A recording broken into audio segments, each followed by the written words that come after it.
Conflict and Courage by Ellen G. White.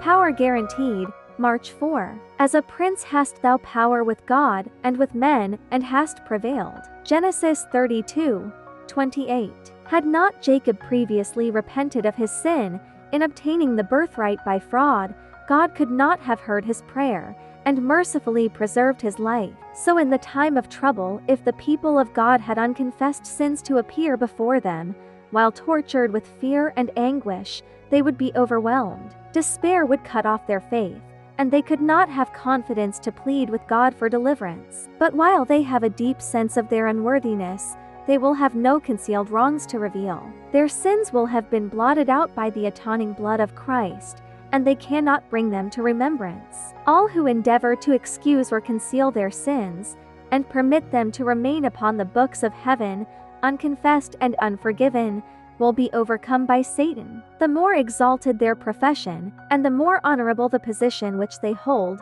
the more grievous is their course in the sight of God, and the more certain the triumph of the great adversary. Yet Jacob's history is an assurance that God will not cast off those who have been betrayed into sin, but who have returned unto him with true repentance. It was by self-surrender and confiding faith that Jacob gained what he had failed to gain by conflict in his own strength. God thus taught his servant that divine power and grace alone could give him the blessing he craved. Thus it will be with those who live in the last days. As dangers surround them, and despair seizes upon the soul, they must depend solely upon the merits of the atonement.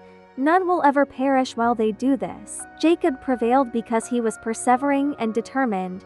It is now that we are to learn this lesson of prevailing prayer, of unyielding faith. The greatest victories to the Church of Christ, or to the individual Christian, are not those that are gained by talent or education, by wealth or the favor of men. They are those victories that are gained in the audience chamber with God, when earnest, agonizing faith lays hold upon the mighty arm of power.